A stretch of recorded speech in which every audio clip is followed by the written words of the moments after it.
Assalamu alaikum guys, how are you all? This is Sharka Danish.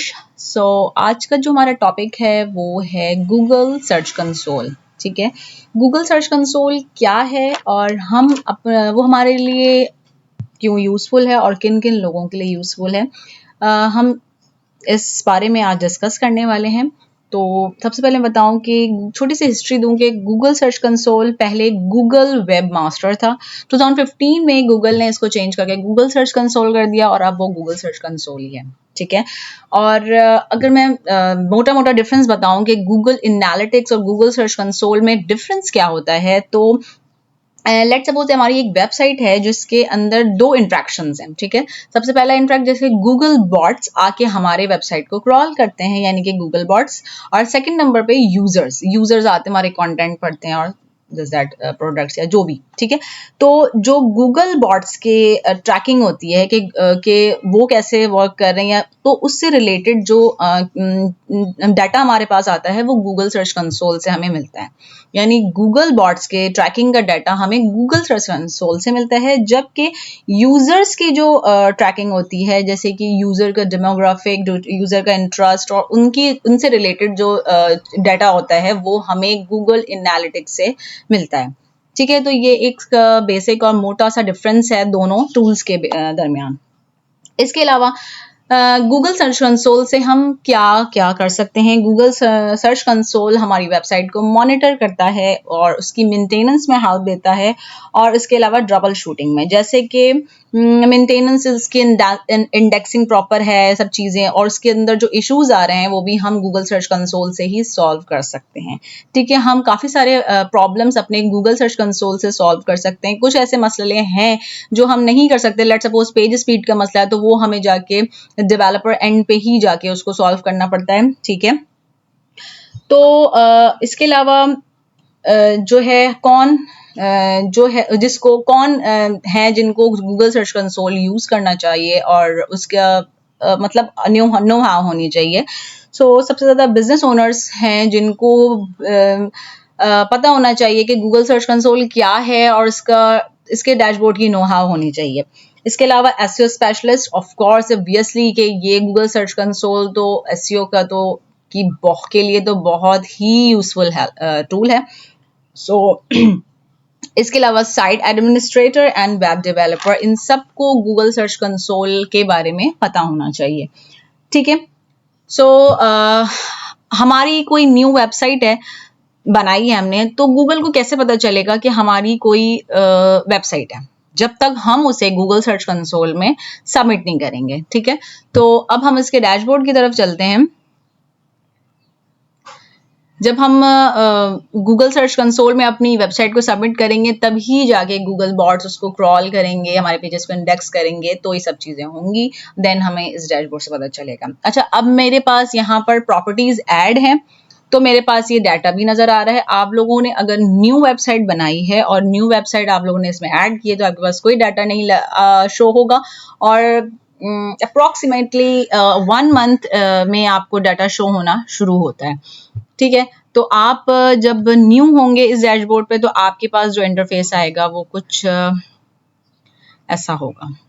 ठीक है, तो आपने यहाँ पे जस्ट अपने डोमेन, जैसे दो मेथड्स हैं, एक डोमेन मेथड और एक यूआरएल प्रीफिक्स। ठीक है, नाम से ही जाहिर है कि आपने यहाँ पे जस्ट अपना डोमेन एंटर करना है। जैसे लेट सपोज हमने यहाँ पर सिर्फ डोमेन लिखा, ठीक है, और उसको कंटिन्यू कर दिया।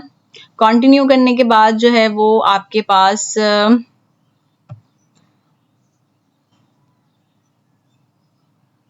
ये आपके पास एक टेक्स्ट आएगा, इसको आपने कॉपी करना है और उसके बाद उसको, जैसे इसमें आपको मेंशन है कि डीएनएस में जाकर इसे आपने पेस्ट करना है। डोमेन वाले सेक्शन में जाकर आप सी पैनल पर आपका जो डोमेन सेक्शन होगा वहां जाकर आप इसको ऐड करेंगे। ठीक है, ये डोमेन मेथड के थ्रू करने वाला काम है। इसके अलावा यूआरएल प्रीफिक्स है। यूआरएल प्रीफिक्स में ये होता है कि अच्छा, डोमेन मेथड में आपने अगर जस्ट अपना डोमेन ऐड किया ना, तो इसमें से आपके सब डोमेन अगर है या कोई जो है 2 वर्जन्स हैं, तो वो सब चीजें ऐड हो गई हैं। ठीक है, लेकिन यूआरएल प्रीफिक्स में जस्ट अगर आपके पास http की वेबसाइट है तो वो HTTP ही स्पेसिफिक आपने ऐड करना है, और अगर HTTPS है तो वो ही आपने स्पेसिफिकली, यानी कि आपने जो है वो स्पेसिफिकली आपने उसको ऐड करना होगा। और मैं यही रिकमेंड करूंगी कि आपने जो URL प्रीफिक्स में आपने जो डालना है URL, उसको आप कॉपी करें, यानी कि आपने उसको जैसे लेट्स सपोज ये वेबसाइट है, तो इस वेबसाइट का आपने ये पिक करना है पूरा, ठीक है। सम टाइम मिस्टेक हो जाती है, आप नहीं कर पाए या कुछ भी, तो आपने कुछ आगे पीछे लिख दिया, कुछ स्पेलिंग में एरर हो गया, कुछ भी व्हाटएवर, तो देखिए आप जैसे HTTPS है और आपने HTTP लिख दिया तो वो मसले हो जाते हैं ना, तो ये चक्कर है। सही है। अब ये मेरे पास ऑलरेडी है तो इसने ऑनर वेरीफाई कर दिया है, लेकिन अगर आपके पास ये नहीं होगा तो क्या करना होगा, हमने जो है वो सिंपल जो है, चले मैं इसका सा करती हूँ, नाम चेंज करके जो है वो कुछ करते हैं, ठीक है। लेट्स सपोज अगर मैं यहाँ पर 1 लिख देती हूँ, ठीक है, 1 लिख दिया मैंने, इसे कंटिन्यू करेंगे। और अब आप ये देखें कि ये आपके पास एक HTML फाइल आ गई है।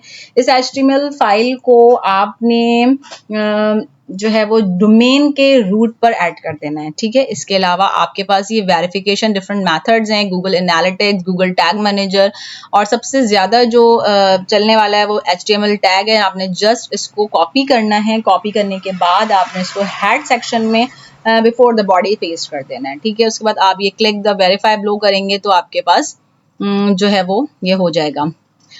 फिलहाल हम तुम्हारे पास तो ये है तो हम ये नहीं करते। सो ये सिंपल सा मेथड है अपने वेबसाइट को ऐड करवाने का गूगल सर्च कंसोल पे। आप लोगों को जो मेथड इसमें से बेहतर लग रहा है आप लोग वो कर लें, ठीक है, और अपनी वेबसाइट इसमें ऐड करवाएं, और इसके थ्रू इस टूल के थ्रू आप अपनी वेबसाइट का बहुत सारा डाटा कि गूगल बॉट्स हमारे वेबसाइट पे कैसे वर्क कर रहे हैं आप इजीली फाइंड आउट कर सकते हैं। तो इंशाल्लाह ताला नेक्स्ट वीडियो में मैं हाजिर होंगी इस बाकी सारे ऑप्शंस को लेके, क्योंकि गूगल सर्च कंसोल एक ऐसा टॉपिक है जिसको हम एक वीडियो में नहीं बता सकते। इसके लिए मैंने एक प्लेलिस्ट रेडी की है जिसमें हम जो है वो इन तमाम डिफरेंट चीज़ों के बारे में डिस्कस करेंगे। तो इंशाल्लाह ताला नेक्स्ट वीडियो में मैं आप लोगों के सामने हाजिर होंगी ओवरव्यू परफॉर्मेंस के साथ। सो तब तक के लिए अपना बहुत सारा ख्याल रखिएगा। अल्लाह हाफिज़।